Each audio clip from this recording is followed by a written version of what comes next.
Welcome to our next session, everyone. And thank you to Bob for those great remarks and a great keynote to start today off. Now we're going to be diving into our first panel for the day. By the way, during the panel, please feel free to send in any questions you have for the Q&A portion. Now, the SBIR and STTR programs are the largest source of non-dilutive funding available to small businesses, but variations between agency requirements, knowing what to focus on in your technical narrative, and understanding how to create a solid proposal can be mystifying and sometimes downright confusing. Rather than hearing this information from us, though, let's have you hear it from people that have managed to navigate this process and win awards. Alison Evans is a Presidential Management Fellow currently on detail with SBA's Office of Investment and Innovation. She previously worked with university researchers to access federal funding opportunities and is focused on building equitable and accessible innovation ecosystems. She received her master's in city and regional planning with a specialization in economic development from Georgia Institute of Technology. She will be joined today by panelists Doug Goodman, Cliff Hudson, Dan Suhr, and Simon Woodruff. Alison, I'm going to turn the floor over to you. Garrett, thank you so much for that introduction. And I'm sure I speak for the whole panel saying I'm so happy to be here with you all today. And thank you first to the panelists for their time, and then also to the audience members for your participation. So Garrett already gave you an overview kind of who I am, but let me briefly introduce my office as well. So the SBA Office of Investment and Innovation oversees the SBIR and STTR programs across the government. So while my office does not provide any of the awards or the funding, we do work to bring the agencies together and share best practices and hopefully improve the program overall for applicants and awardees. Our office also runs the Growth Accelerator and SBIR Catalyst Prize competitions, and also the Federal and State Technology Partnership Program, which is more colloquially known as FAST. So the combination of all of these programs works to provide a national, local, and regional ecosystem to support SBIR and STTR applicants, and more broadly, high-tech entrepreneurs like the ones I'm joined by today on this panel. So we're all here today because we're interested in the SBIR and STTR program. So the goal of this panel is to provide an overview of the programs and how companies can be successful in applying. So some of the things our audience should be listening out for today. This program is decentralized and dispersed across the federal science agencies. So I'm sure all of our panelists will touch on kind of the nuances of all of those agencies. There's also a diversity of SBIR and STTR topics. So this program has a really broad reach and can touch on a variety of technical expertise. Additionally, how can companies build their knowledge of the program and increase their chances of success? And lastly, how do companies even learn about SBIR and STTR opportunities? So those are kind of four broad buckets of the things we'll all be talking about today, and I'm sure we'll get into a lot more detail about all of them. Additionally, we will reserve the last 20 minutes of this panel session for audience Q&A. So as Garrett already mentioned, please feel free to use that Q&A box throughout the panelists' comments and throughout our time together, and we'll work to address as many of those questions as possible. And additionally, we are in the last 2 weeks of 2021. So I think a good goal for us all today is for our audience members to take away one action item or next step to complete in the last 2 weeks of 2021. So with all of that to be said, now I'm going to hand it over to our panelists today for them to introduce themselves. So Doug, I'm going to start with you. Can you please introduce yourself and your organization and discuss a little bit about your role? Sure. So my name is Doug Goodman. I'm with the Johnson Space Center, their SBIR program. We do work under NASA's SBIR. In particularly, the role that I do is I'm a tech writer for them, kind of a SBIR admin, but also I do a lot of outreach opportunities. So happy to be here and happy to talk about the SBIR program. Thank you so much, Doug. And as I'm sure you'll all notice throughout the panel session, so Doug is our resident SBIR STTR program manager. You can certainly pick on him for any of those really specific application questions.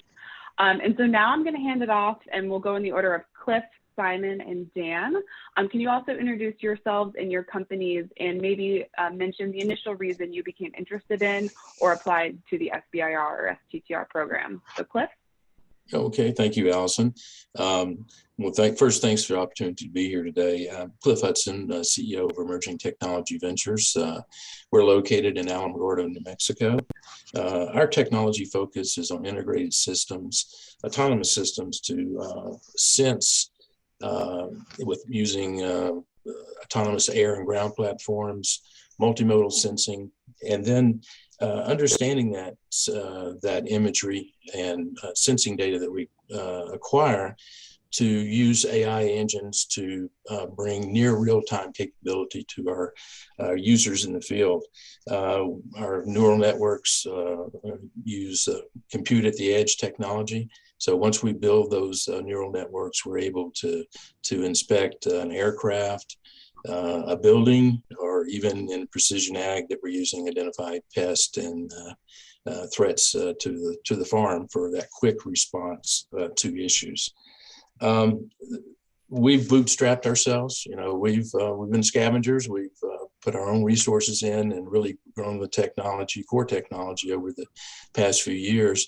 But we're reaching that critical stage where we really needed to go into commercialization, and the SBIR and STTR program has really been a great source of that, as you mentioned, non-dilutive funding to allow us to continue to mature the technology readiness level of our capability, and then also provide those early customer opportunities with our federal partners. So again, thank you so much to have the opportunity to be here today. Yeah, hi there. My name is Simon Woodruff. I'm the founder of Woodruff Scientific, which has been doing outsourced R&D in the fusion energy sciences space for the last 20 years. And we were originally funded by 2 SBIR phase 1s and phase 2s to look at a particular piece of technology.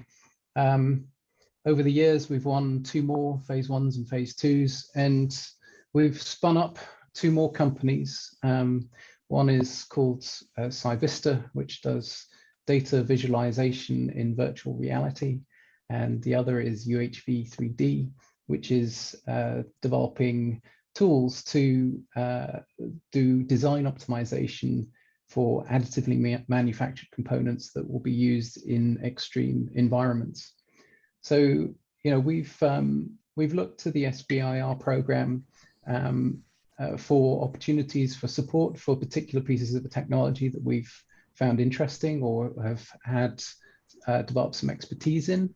And we review the topics list every year from our particular domain, which is fusion energy sciences, and that's supported by the Department of Energy. So we've worked exclusively in the SBIR program under the Department of Energy over the last many years. So I'm very happy to be here and very happy to answer questions and to be part of this panel. Thank you. Hi, my name is Dan Suerotzi. I'm from Independent Platform. I'm the Director of Research and Development and co-founder of Independent Platform. And let's see, my company actually does some consulting around helping companies work on SBIRs, STTRs, mostly science and technology companies. But I also serve as Director of Research and Development for a Phoenix-based company called Inexol, who does e-learning and simulation type development. We got involved with that company, with Inexol. We got involved in SBIRs in about 2005, 2006. And what we did is we were working with the New York Fire Department on some simulations and found this opportunity through NIEHS that allows us to extend that platform, build a certification program, and out of that has come a program that has about 35,000 certified incident commanders, so firefighters, first responders, that are on our platform that go through annual training, annual certification, things like that. So it's becoming one of the biggest platforms for incident command trainers in the world, probably. So that's a really successful output. We've also ended up with SBIRs for exposure tracking of first responders. That was through NIOSH. We also recently got a USDA SBIR. So we've had quite a bit of success, and it's all, the idea is building upon, only applying for things that are strategic to the business. And we've been pretty successful that way. My company, Independent Platform, got its own SBIR from the USDA for some mentor training a few years ago.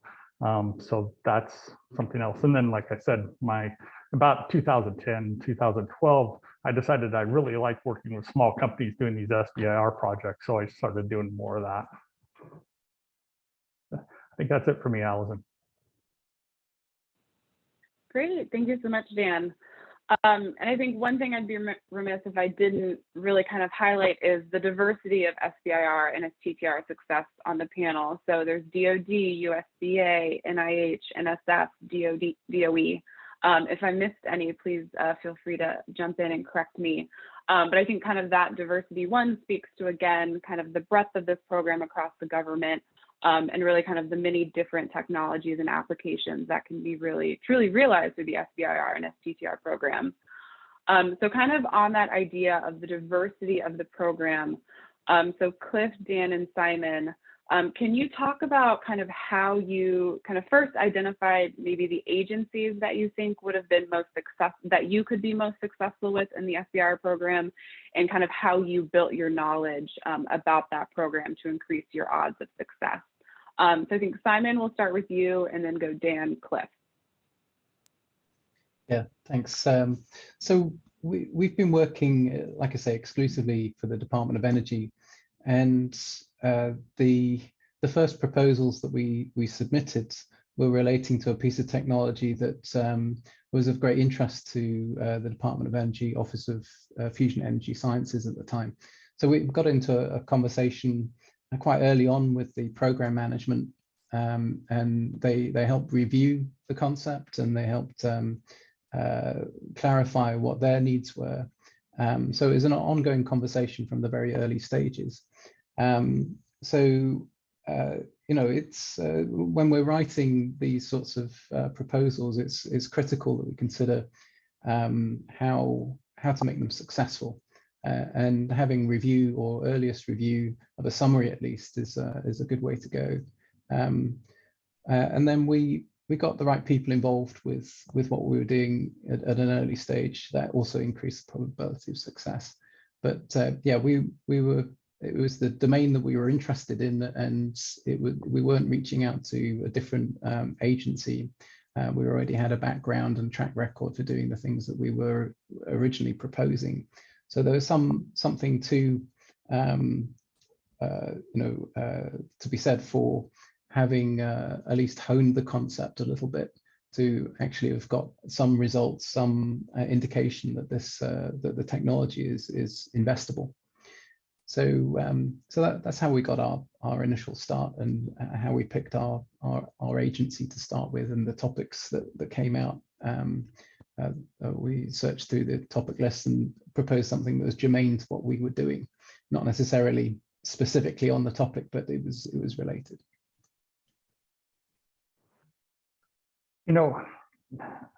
Where we started is actually SBA FAST in Arizona had a program where they ended up with some training that was available for small companies in Arizona.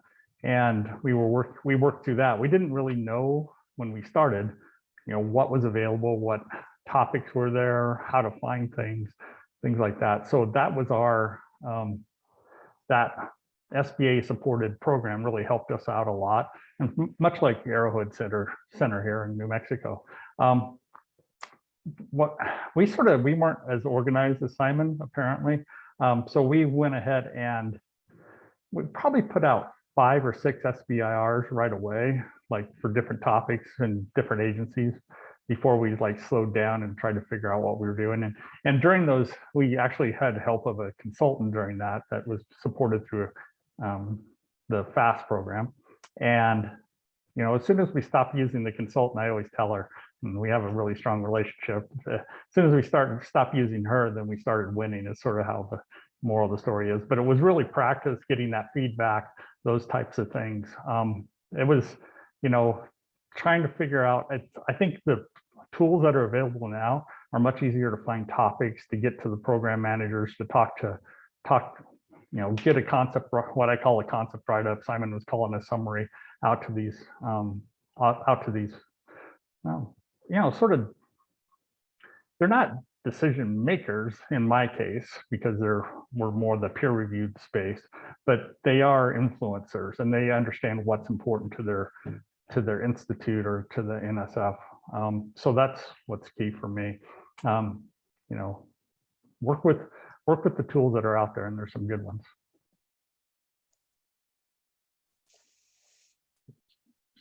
Okay. From our standpoint, if you looked at our early SBIR proposals, you would see probably a scatter plot. We weren't very precise, and so as we started learning hard lessons from some rejects, and we and again I was going to talk about it later, but that debrief is really important too. If you're not successful, take advantage of the debrief, because it really helps you kind of get your foresight on targets of interest that you think you can be successful with. So we began to hone in on DoD work especially, and then we NASA as well, and we felt that the movement towards fundamental applied research, we saw a lot of opportunities and topics that really suited where we were from a technology standpoint, and it led to our success. And I want to follow up on something Dan said as well.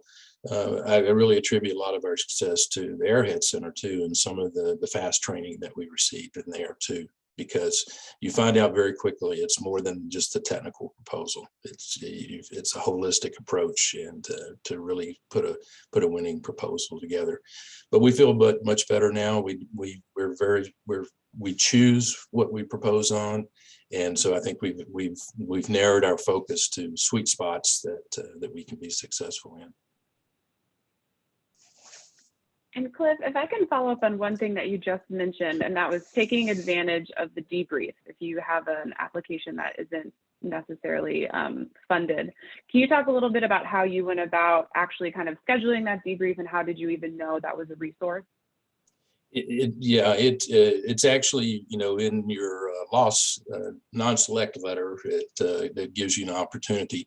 We have discovered a wide variety of quality in the debriefs. Some are pretty brief the debriefs, and others give you actually some very concrete feedback that you can learn from. So, but it's in the non-select letter, and so we always take advantage to request that debrief. And it's, you know, you're disappointed when you get the letter, but it's again a chance to learn as well and improve your process. Yeah, absolutely. And now kind of going back to the front end of the process, Simon, I want to follow up on something that you mentioned as well. And that was having your, you know, kind of summary or that initial brief reviewed before you actually submit. Can you talk a little bit about how you even knew that was a potential resource and how you went about getting that feedback? Yeah, I mean, so in the Department of Energy, at least, there is a summary.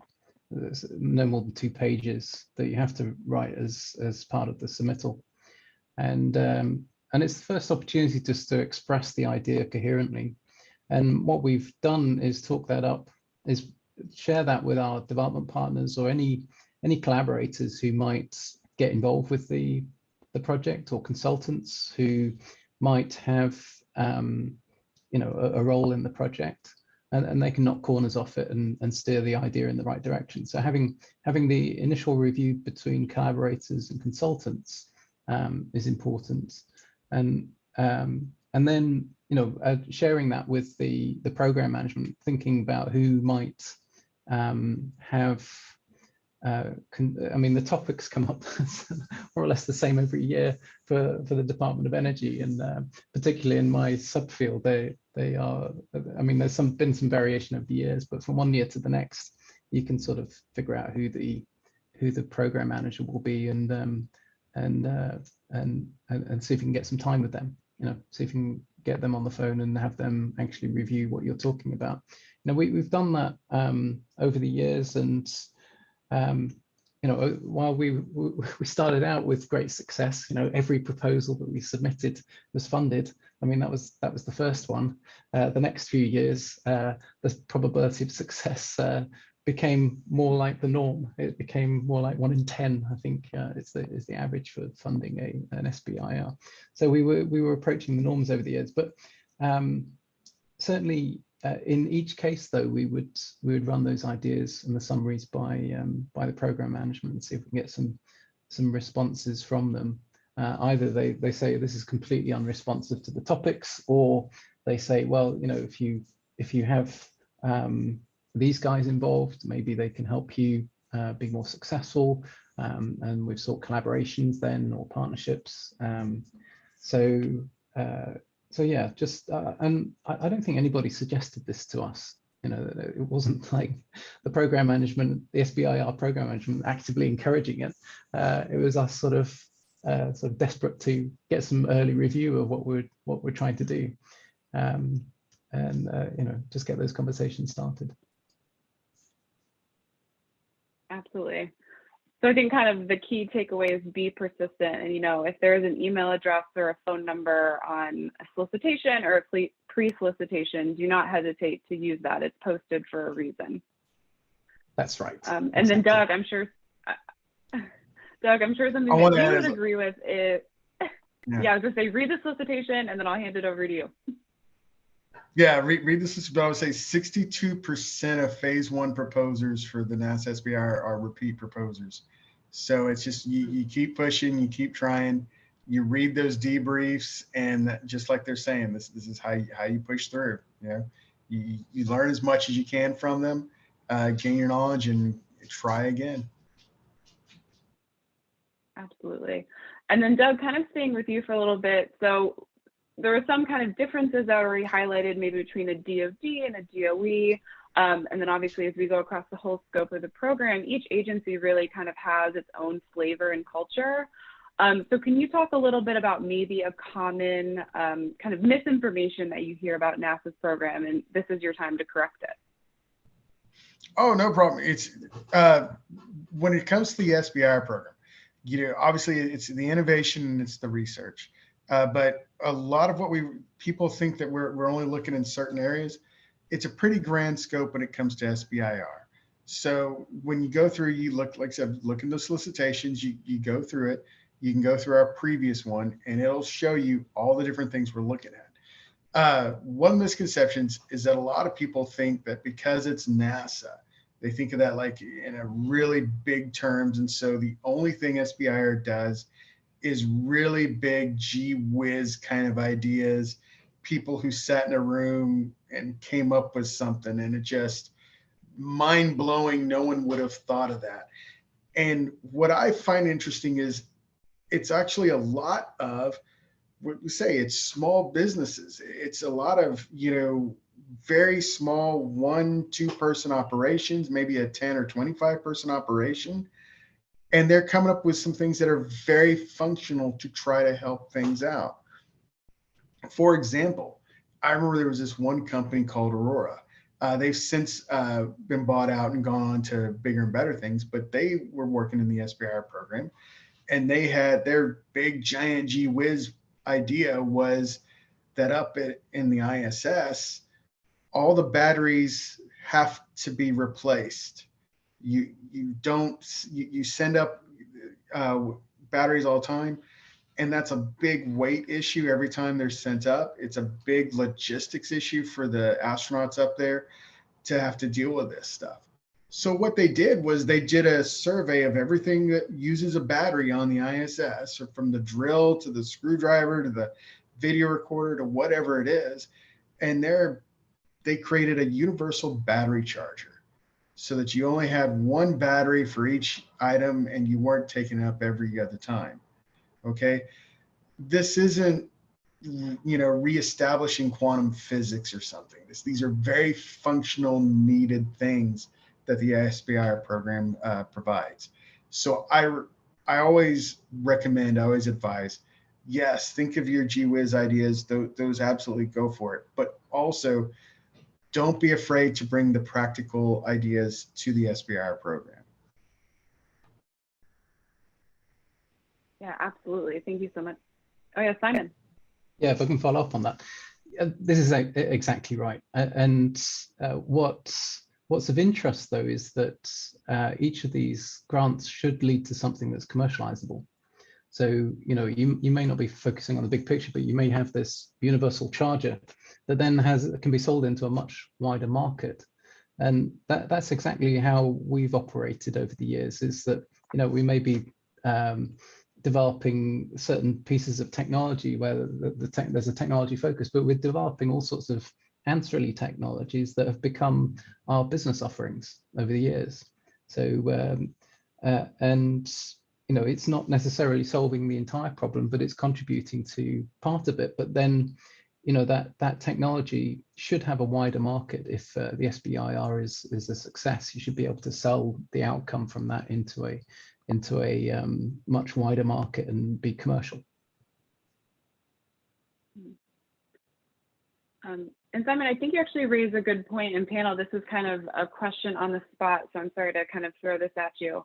But I think one thing, and I can't remember who alluded to this in their introduction, that the SBIR, like applications for SBIR and STTR are not just technical proposals. That is a very significant part of it, but there is that kind of business development, business operation aspect as well. So for you all, as you were putting together those first proposals, how did you start to build your understanding of the commercialization aspect and who would be your customer, whether that be a federal agency or maybe if it would have a place in a commercial market? So I'll just throw that out to the group to see if anyone has any initial advice and thoughts. I'll talk for a second here. It really depends on, for us, it really depends on the agency that we're looking at. For NIH, you can put in 3 sentences about commercialization and you're for a phase 1 and that's enough. You don't need to talk very much about it because they're really trying to solve some health problems and things like that. But whereas NSF, you really have to put some thought into it. And that's where those letters of support from people that, show that you've actually gone out and talked to some outside customers. Now, I haven't worked in the DoD space, so I don't know how that works, when the customer is the government. But for us, we won't put out a proposal unless we have people from the industry saying that this is a problem that needs to be solved. That's sort of our approach. So it's changed for the Department of Energy over the last 20 years. Originally we didn't have to submit a commercialization plan, well, not a comprehensive one, and then that led to all these SBIR mills where companies would just survive on one SBIR grant to the next one. But that changed, I think, about 10 years ago, where the commercialization planning became quite central. And in fact, the commercialization plan is reviewed ahead of the technical contents to meet certain criteria. So, it is important. And I think the Department of Energy views it as important now that the commercialization plan is concrete, as in, you do this SBIR, you get to the end of phase 2 and you may be at your MVP or minimally viable product. And then there's a market and you've got to think about how you access that market. So, there's a phase 1 and phase 2 in the Department of Energy, and in other agencies there are phase 3s that help with commercialization. But for for us, it's always been that, you know, by the end of the phase 2, we need to we need to have found customers for what we're doing, which has more or less worked out okay, I suppose. The things that we've been doing.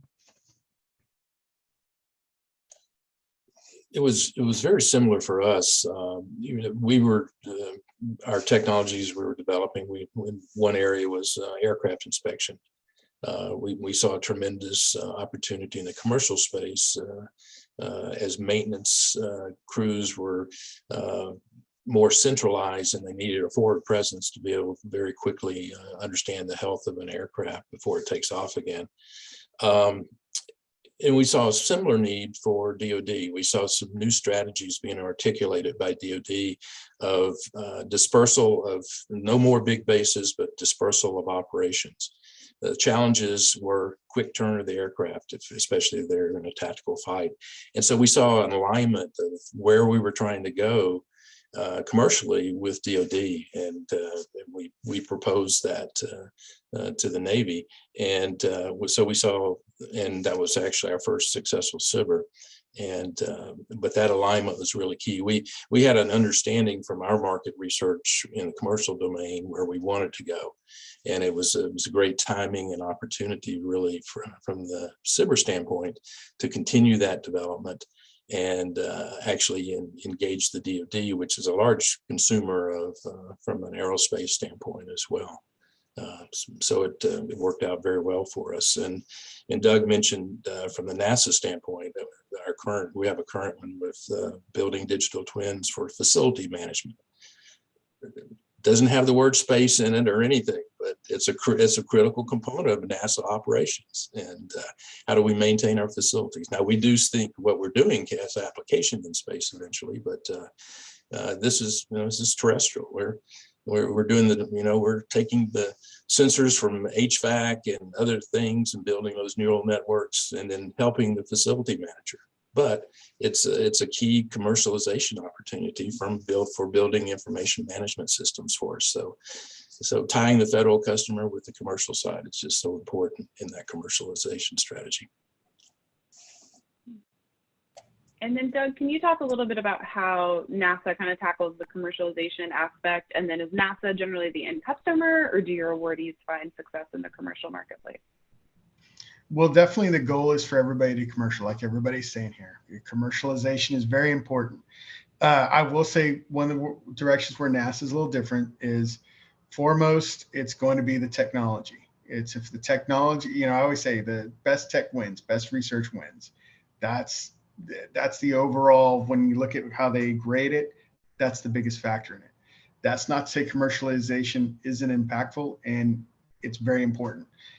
Where my advice has always been, when I look at these proposals, you don't want to, for a lot of NASA stuff, it's very easy to look at it and say, well, it's NASA, so you're doing something on a spacesuit or on a remote station somewhere, and so they use the term there's military application. And I always say, yeah, I get that. Could you be more specific? That's the thing. Let us know you've actually thought about this a little bit.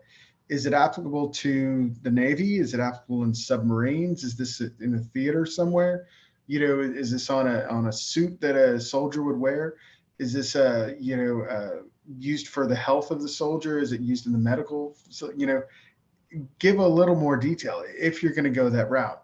All right. Not everybody says military. I just pick on that because a lot of stuff with NASA, a lot of people will think when they apply, they'll say immediately DoD, military, that's the application there. But it's very important. It's very important. Yeah, I'll leave it at that. I'm hearing some good stories here, and absolutely push that commercialization in. We see it in the phase 1. As that grows, it becomes a bigger and bigger tool in it. Okay. Great, thank you so much. And I think one other thing, and this could be, the potential next step or action item for our audience members. Obviously, for those of you who are in New Mexico, the Arrowhead Center is a phenomenal resource to kind of build your knowledge of the program and get some of the assistance that you need maybe preparing your first application. Since this is a webinar, we may have some folks that are outside New Mexico. if you are not really sure where to start in terms of finding, some assistance in your area, please go to SBIR.gov, and then we have a resources tab at the top. And then if you kind of hover over that, it'll give you a drop-down menu, and we have a local assistance tool. And so you can click by your state, and this will kind of give you the ecosystem of resource providers in your area that can really help you with that first SBIR or STTR application, or for you to even figure out if it's the right program for you. So again, SBIR.gov, and there's that local assistance tool if you're not really sure where to start. So now kind of on that idea of, the first proposals or the early SBIR proposals that you all submitted, if I can ask you to kind of go back to how you all approach those. Obviously, reading through a federal notice of funding opportunity and then preparing your proposal is extremely time consuming and is extremely competitive. Can each of you talk about kind of how you organized yourself, and if you had maybe team members at that point, how did you organize yourself to even kind of get the proposal together? So Cliff, I think I'm going to start with you on this one. Okay, well, that in itself was a lesson learned for us. We started with a very phased approach, kind of backward planning from the schedule and laying out all the key elements that were needed. We ended up submitting our proposal. It was about 4 minutes to spare before the deadline. And so the thing you learn very quickly is, as Doug mentioned, most of us are small companies, and work gets in the way. But I think it's still the key part of it is that planning process. But you've got to assign priorities and must-have dates for the key components. And we've gotten better because we learned some hard lessons that we submitted less than what we would consider adequate proposals, and it led to some of our early non-selects. And so we've gotten more disciplined now. I think we're probably now 45 minutes before the deadline instead of 4 minutes when we upload. But we actually build in review time too, and that's what usually gets sacrificed at the end when you're trying to get a proposal up. Don't forget about that review time. That really put another set of eyes or multiple sets of eyes on a proposal before it goes in. Someone who is reading it possibly for the first time. So. And Dan? All right. Back in the olden days, it was pretty chaotic. Right now, I mean, for NXL, we actually follow sort of an 8-week path. We have a sort of a timeline for trying to get things done if we're really organized. Now, much like Cliff, that sort of goes out the window at some point. But I think it takes, 8 weeks is about the right cycle time to actually get letters of support, talk to a program manager, get a concept write-up that Simon, or a summary that Simon talked about in front of a program manager or the SBIR manager for the agency. All those things take some time and getting that feedback. I think the main thing that we learned early on is that if we didn't do that, our main rejection at the beginning was scope. Every time we submitted something, the reviewers were like, these guys can't get this much done this fast. And we're a small business, and we know we can get that much done that fast. We can get a lot of work done. So, and you're mostly, a lot of times the reviewers are from academia, and they're not used to the pace that we might work. So we finally realized, oh, okay, so you want us to do less work for the same money. Okay, we can do that. We can figure that out. So that's one of the things, and that's the most important part, I think, of getting a concept write-up or specific aims page or whatever you want to call it out to the program manager, is making sure the scope of your project is appropriate.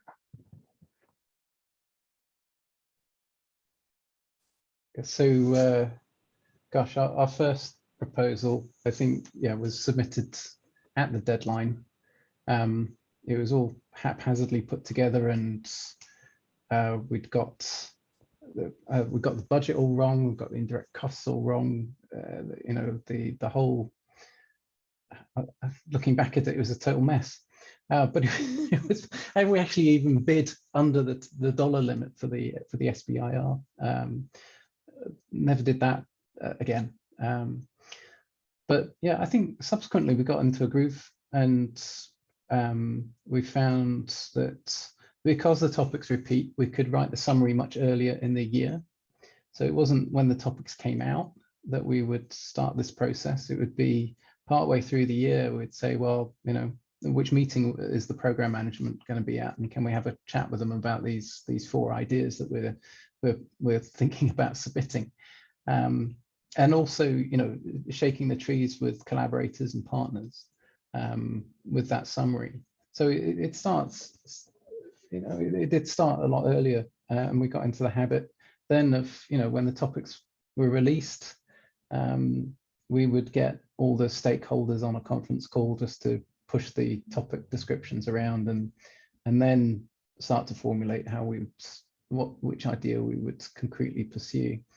So we did get quite organized, and then we got even to the point of, you know, having a spreadsheet with all the things that we needed to do checked off, like have we written the summary, has it gone for review, all the way through to have we got all the templates ready for writing this thing when it comes time.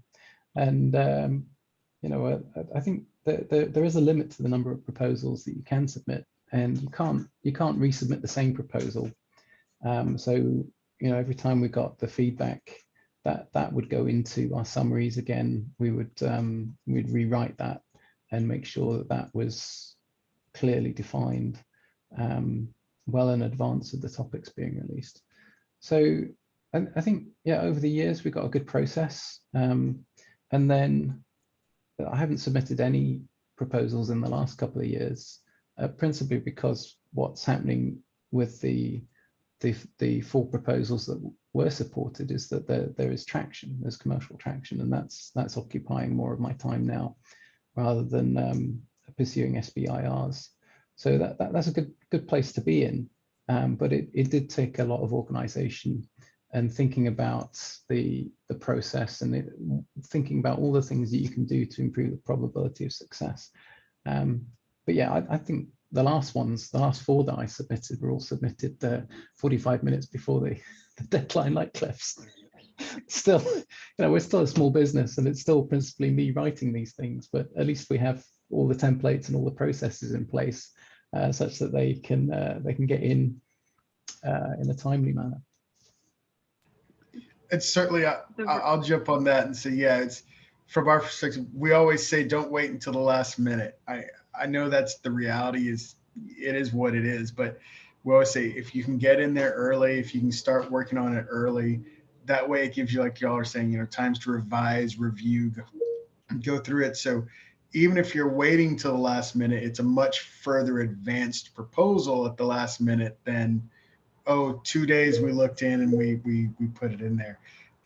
Years ago, the NASA SBIR used to be released usually either in November or December, and was due back in January. And we really pushed back and we fought against, because we knew that was essentially giving homework over the holidays. And that's just a struggle to begin with. So we've since moved it to January. This year, it'll be January 6th is when it comes out. And one of the things I love Alison saying, you know, yes, go look at the previous year's solicitation, check it out, see what's been done in the past. NASA doesn't change that much. You know, the problems that we've had before, the problems we tend to have today. You know, radiation was a challenge then. Radiation is still a challenge. It's, you know, those are the things. But if you look under our website is sbir.nasa.gov. There's a link up there for schedules and awards. And if you go under awards, you can actually look at all the abstracts that have been through there before. So one of the things I like is you can kind of see the positive from the side of, well, what has worked? You know, you can look at it and say, in this subtopic, what have people done? What has been awarded? What's been chosen? So you can kind of get an idea for where they're going with it. So yeah, it's great. It's just get in there early and do your research on it. And then Doug, for anyone interested in that January 6th solicitation, should they also go to sbir.nasa.gov? Absolutely. SBIR.nasa.gov, that's where we send everybody. That's where it will be out. On there is a option to sign up for a newsletter so that when it does come out, you get an email to your desk, your computer saying, hey, it's out there. And the reason I like that is because I will say January 6th. The program will say January 6th.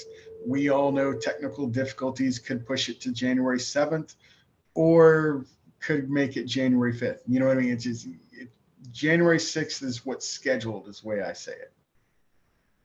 But if you want to know the exact date and you want it when it comes out, hit up that newsletter link.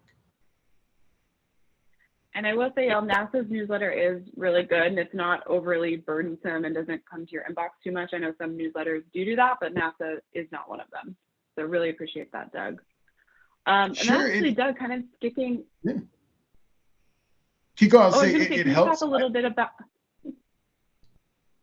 It helps that our solicitation comes out, I think, like once a year. I know a lot of the DoDians, if they can do multiple. NASA's it's a smaller program, so it's only once per year. So I think our newsletters tend to be a little more compact and straight to what they're doing. Next year we'll be doing the solicitation, right? Bob, I apologize. What is the question? Go ahead. No problem. Well, and I was also going to say, now for our audience, now that we're getting into kind of the nitty gritty about proposal preparation, please feel free to put any follow-up questions in that Q&A box. But Doug, can you talk a little bit about NASA's proposal evaluation process? Sure, I can. And so, like I said, so the absolutely best tech wins, best science wins. When they go through it, it's sent out. There'll be multiple reviewers reviewing each one of them. They will each have comments to it. Like we've talked, all the comments, you get a debrief at the end of it. Phase ones always get a debrief. Phase twos, the debrief is there, but you have to request it. So remember to request it if that's something that's of interest to you. For the proposal process, like I said, it'll be January 6th. They go through a window. It's usually a month, maybe 2 months. But on January 6th, they'll say when it closes. Once it goes through, they'll be grading it on the best tech, best ideas. They'll look at it from that standpoint. Another key thing that they look at is, who are you? That's the way I like to say it. It's that you may have a great idea, right? Or like I said, a great practical idea, but are you the person to be doing this? Yeah. We do get a lot of people who have ideas, but if they're not an expert in their field, can they really support this? So it's absolutely important to look through it and make sure you don't have to take forever. You don't have to take 10-page record of your life or something, but what is your expertise? What is your degree programs of the people who you're working with, or the company that you're with, the company's expertise. You want to include all that. Okay. So like I said, there's that. There's the commercialization that we talked about as well. All of that gets funneled into it. Okay. I think there's another point I was going to make, but I'm completely blown my mind. Was there another question on it, Allison? I think you covered it, but that happens to the best of us. I think I did. Okay. If anything else comes up, I apologize. If anything else comes up, I'll let y'all know. But I think that pretty much is it. If there is, put it in the Q&A and I'll answer it that way. Absolutely. And just, I think for everyone, my takeaway from that is, if you want to be better than Simon and Cliff, get your application in at least an hour before the deadline, and you can say you beat them. And then Doug, you actually kind of queued this up perfectly, kind of thinking about who is the person that's proposing, and is this one person, and kind of the team that goes into an SBIR proposal. So Dan, I think we'll start with you and then go to Simon and Cliff. Did you have a team already built out before you put that first proposal in, or were you building the team as you were building the proposal, and kind of what was your strategy for that? Our most successful awards or best scores and stuff always come with, if we don't, as small companies, we're borrowing credibility from wherever we can. I mean, I try to borrow credibility, from the experts in the field. So one of the things we do is we build the team. I mean, a portion of your award can go towards either consultants or sub-awards or whatever. So a lot of times we'll team up with a university or a lab or, a lead consultant in the field, somebody that adds to our credibility. So if it's sort of like, in case we're doing, software simulation, works in different domains. So what a lot of times we end up having to do is get a domain expert, somebody that knows, occupational safety and health, somebody that knows flight simulation, somebody that knows natural language stuff for aviation, things like that. So since we're a sort of a foundational technology, we're always partnering with somebody that brings some credibility. And the same thing that happens there is that it's also validating the marketplace a little bit for us. If we can't recruit somebody to be part of this project because they think it's not valid for the space that they're in or they don't like it, it becomes pretty obvious pretty fast. So that's the other benefit of that. I think that's what I'm going to say. So yeah, we do build the teams around as early as we can. So my field's quite small, and the experts within it are quite small. And there's not that they're short in height. It's just a small number of them. They are. And the interesting thing is that these experts could also be your reviewers. So what's worthwhile doing at a very early stage is viewing them perhaps as reviewers and taking your idea to them. And even if they're not part of your team, they may give you some feedback, which is important to you at a later stage. When the proposal has gone out for technical review. So yeah, we build the team as soon as we can, and we've got folk who are interested and domain experts in particular things that we might propose, who've stayed part. So over the years, we're 20 years into business now, and like I say, we've had 4 successful phase 1s and phase 2s. Many other companies have had much more success than us, but through this process, we've built the particular technology domain interests, and with those have come the expertise, and it's got better, and the teams that we've pulled together have got better, but that also doesn't necessarily guarantee success. It certainly improves the probability, but there's no guarantee of success in the SBIR program. There's a certain guarantee of a lot of failure. We'll get to that in a moment, I'm sure, but yeah, build teams as soon as possible. For us, it's been a very similar, Simon. I think a natural evolution because we've developed relationships across academia, which we've had common interest in research and application space. So those teams have kind of naturally evolved for us. And so fortunately, we now have a great core team for our proposal process. We've also, been very blessed with the New Mexico Small Business Assistance Program. And we have a partnership with Sandia National Labs, and we've actually included them on one of our phase 2 proposals that's currently pending. From our standpoint, we've brought some key subcontractors for knowledge to fill technical voids that we know they're going to be important. One is the authority to operate. If you're going to be supplying something that's going to ride on a federal network, there's a very lengthy process to get authority to operate, and our solutions are AI and networks sensitive. So we saw the need to bring that key component in early on to demonstrate in our proposal process that we thought about it. It really happens in phase 2, but you really need to begin thinking about how you're going to approach it in phase 1. So we beginning to incorporate that in our proposals as well.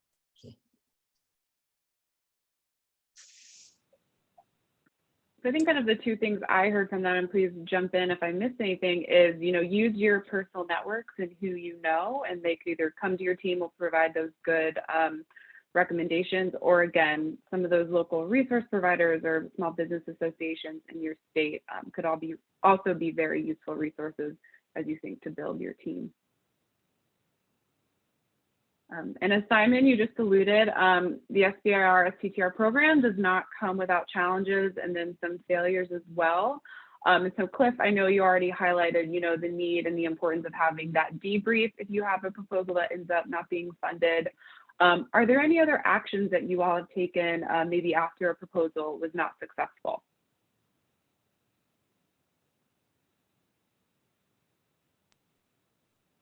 I've found whiskey has been a good source of consolation. Yeah, I don't know. One year we had we submitted 4 proposals to SBIR for SBIR, and all of them failed. None of them were supported, and we got all the reviews and everything more or less on the same day. And it does take a bit of a firm constitution to read all of that in one go or one sitting, and to try not to take it personally. It's a lot to take in, and I think over the years, having submitted a few proposals a year for many years now, like I say, most of those have not been successful. So we think about what to do next with the ideas and where those ideas could go subsequently. In making partnerships and forming strategic alliances and to build up a team, we take it to the team and say, where do you want to go with this next? And there may be other than SBIR, there may be other funding opportunities, and even some of these ideas have just been straight up commercial as of not necessarily needing to go through SBIR. So, with that information in hand and with deep technical review of concepts, it does stand you in better stead to resubmit or to find other avenues to pursue for support or funding or even investment. You might be at that point where you've had review. There may not necessarily be a good fit within SBIR, but it may be something to take straight to investors. So there are ways and ways, I think. So yeah, it can be devastating to receive so many declinations, but the key is not to take it personally and to press on and think of other ways to deal with the information or submit something subsequently. One of the things that we've done is the Nonselect is not a go away, leave me alone letter. It's you have continuing opportunity to engage the TPOC in other events, and so we've taken an opportunity to continue dialogue and create a better understanding of the need. And as Simon said, there's an opportunity to repropose, and so we try to build that relationship. And because the SBIR is a very distinct period in time, but if you can expand that and continue the dialogue with a particular agency, it helps you prepare better for the next time. I'm like Simon. It actually, once I get a rejection letter, and read the score, or for NIH, you end up with scores, so early on whether you're even in a fundable level. It probably takes me about 10 days before I get the courage up to actually read the reviews, because I just hate the criticism. And it's really about, you get annoyed, but it's really a reflection on you not explaining the problem well enough, you not explaining the significance well enough. So it's all on you, and that's probably why I hate it so much, because I just did a crummy job. But I think one really weird example we have is we submitted, like in 2009, 2010, we submitted a exposure tracking application to NIOSH and NIEHS, and it's around smartphone stuff. And a lot of times the reviewers are way behind where we are at in the field as far as what we know, and what that came back, it wasn't even scored, which is like awful, and especially back then for NIH, because you had to be pretty bad. 2 years later, when everybody started understanding that a little bit more, because the reviewers were just saying, this doesn't make sense, where are all these sensors, how do you hook this stuff up? A couple of years later, when smartphones became more mainstream and some of the Android choices became mainstream, we fundamentally just took the same proposal and shoved it back in and ended up with a perfect score for NIH. So it's a crapshoot who you get for reviewers. And sometimes you can tell the personalities of the reviewers when you, like, if you have 3 reviewers and 2 of them are pretty good reviews and one is, crummy, you can tell that the strength of that personality of that reviewer, forced it from getting a better score or forced it from not being reviewed at all. So those are some of the things that, you have to keep in mind. It's a crapshoot a bit.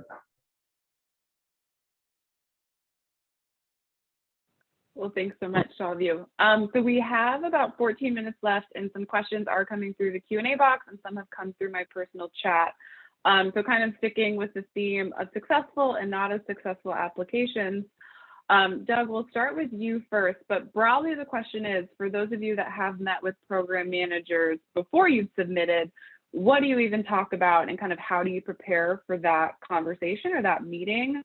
And so Doug, I'm not going to have you name names of anyone, but have you maybe had some less than successful meetings with potential applicants, and maybe what went wrong and how could they have better prepped for that meeting and that conversation with you?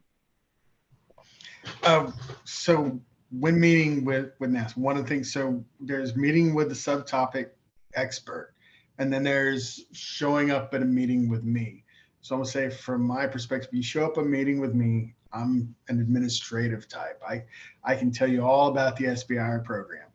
Often what will happen is a company wants to meet with me and they immediately, these sessions, we've got 15, 30 minutes, something like that, usually to do it.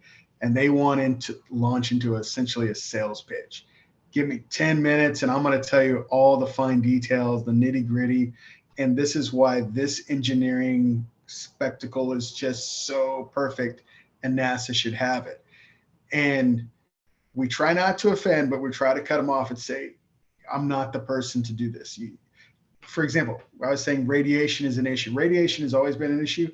I am not a radiation expert.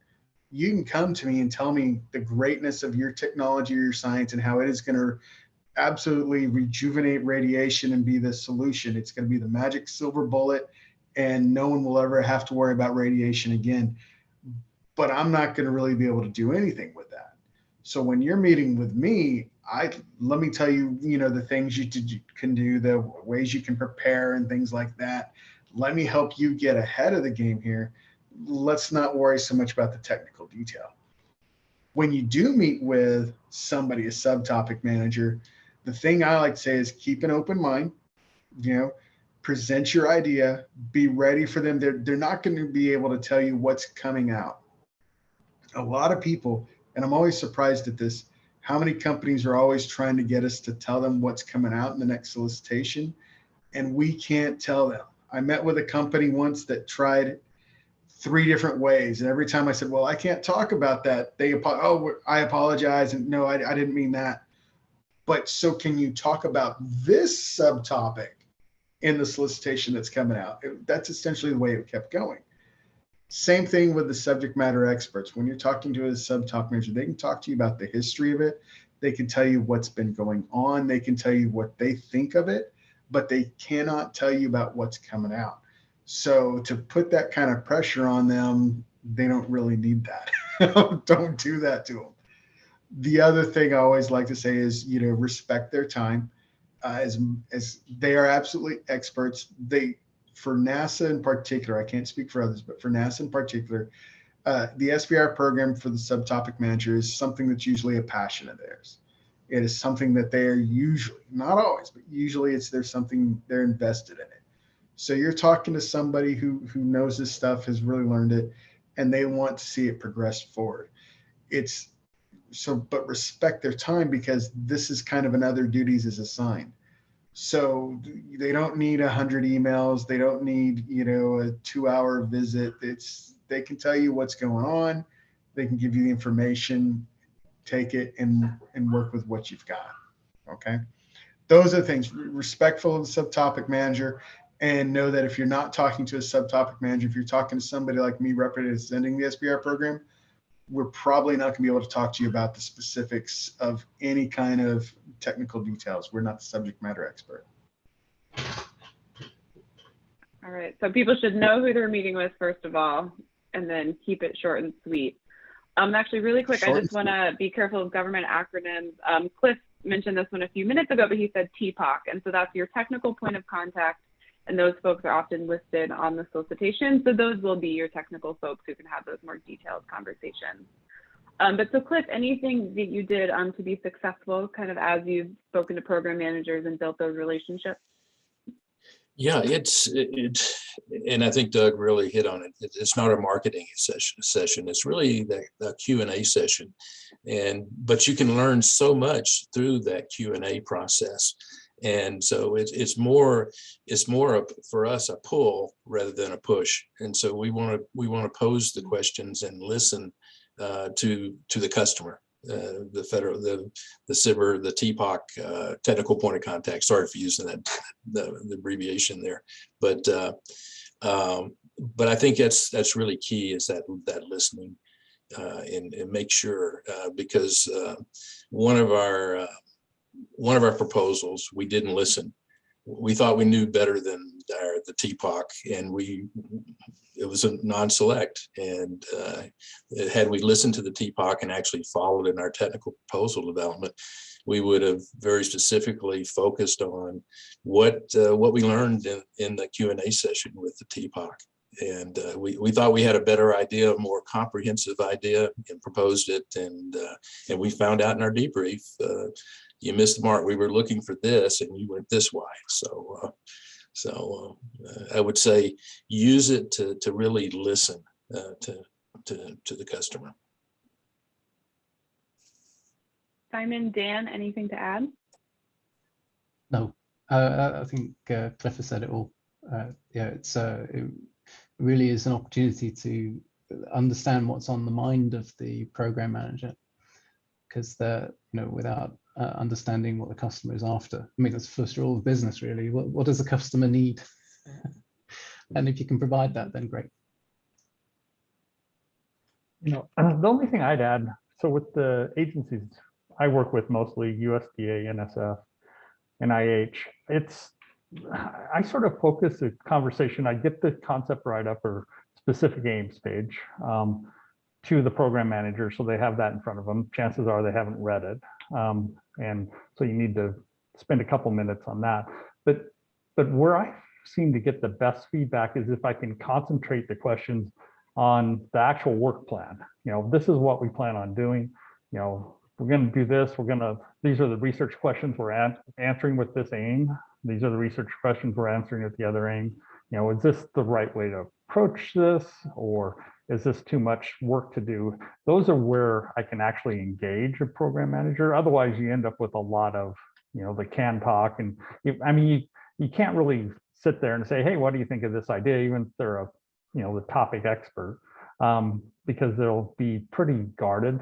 But if you can engage them on what the work plan and the research looks like, most of them are pretty excited about thinking about that. So I've had some luck that way over the years.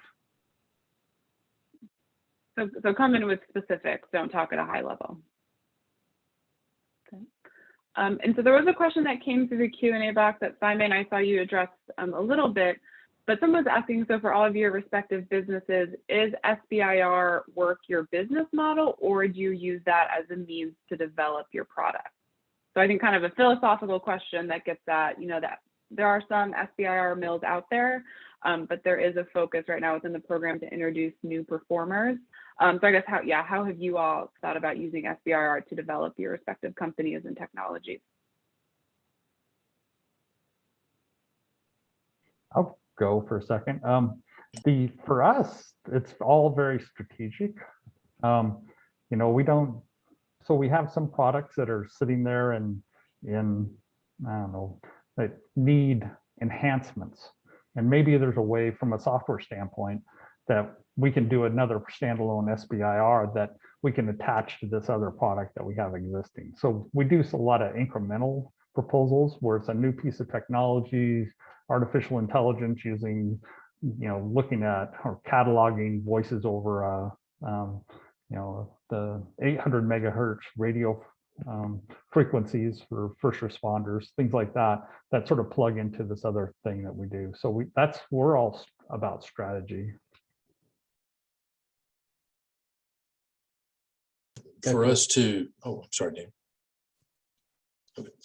For us too, it's really been more strategic for us, as Dan mentioned, and I saw Simon's answer too.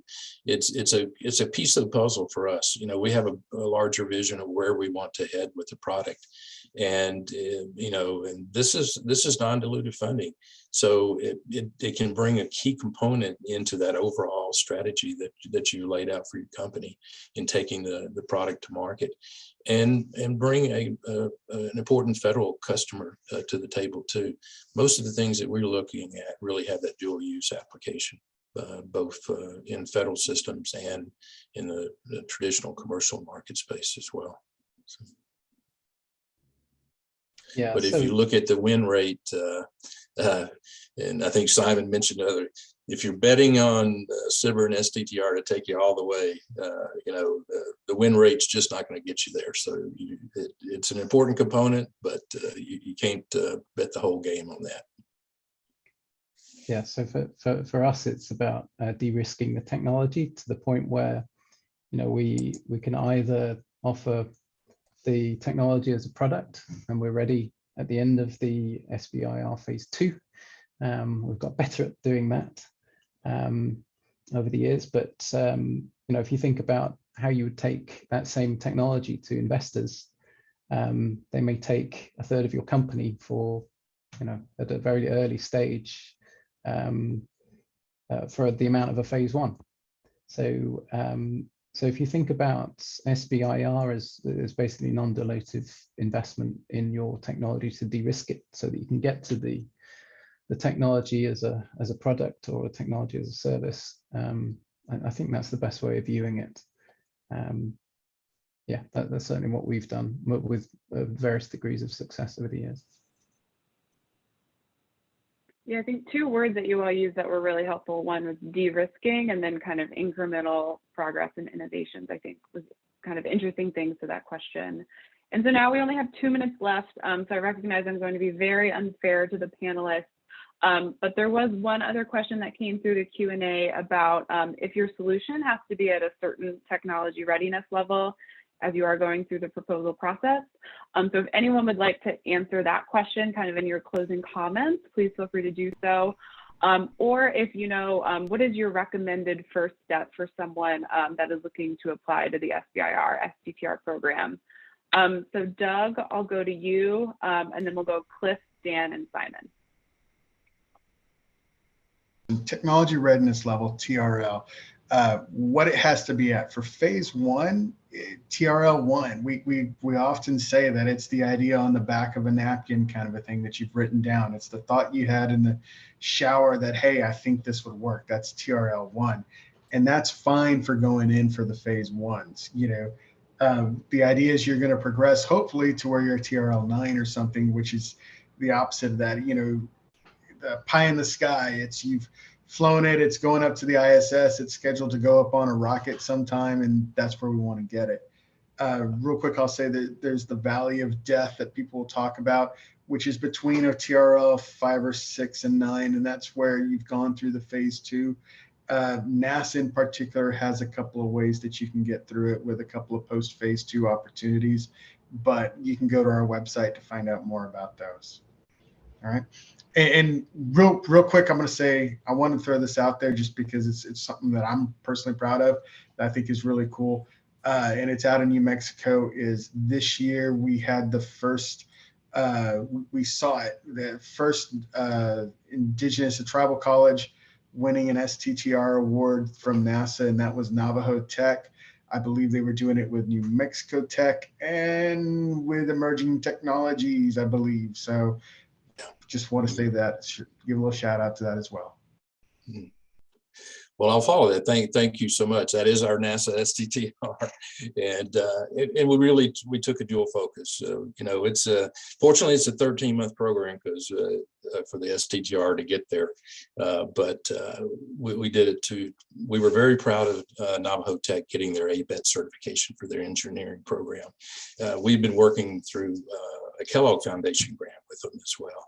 And so the development of their engineering program was another key component for us. And we thought that teaming with New Mexico Tech would be very important in that process. I didn't want to take up too much time on that, but it's a very important aspect for us as well.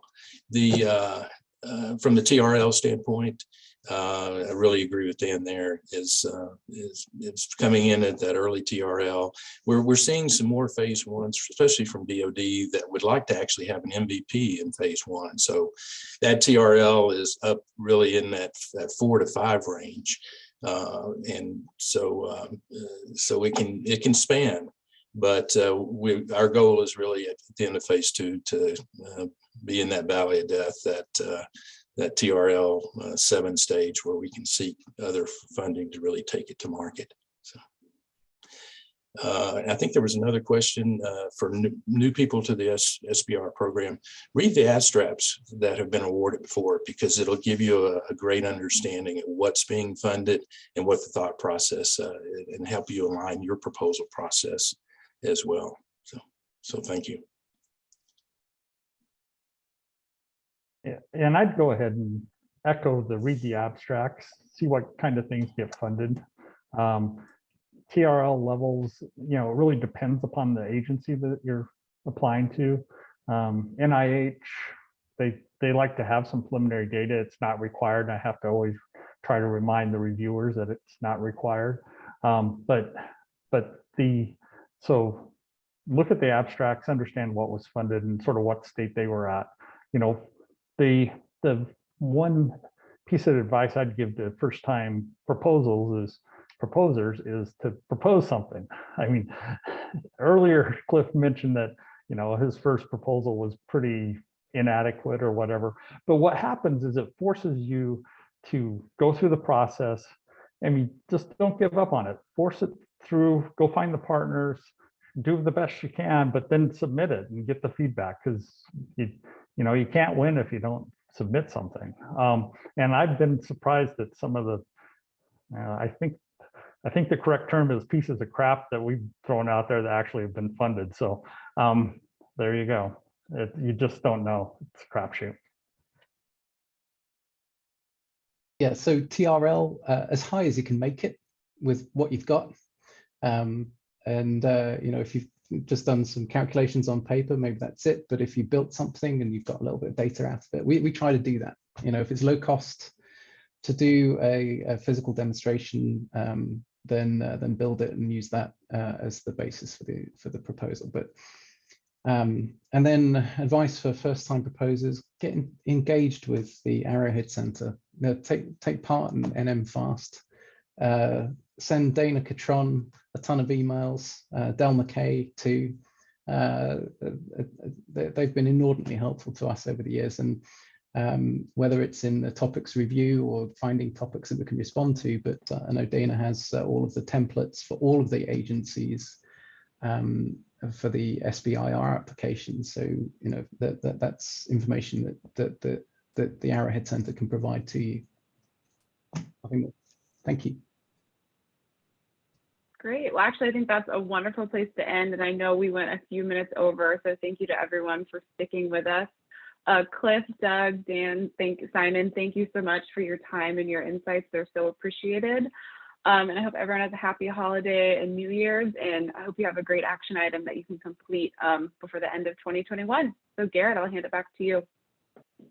Thank you, Allison. And just thank you again, everyone. Allison, Doug, Cliff, Dan, Simon. That was a wonderfully informational session.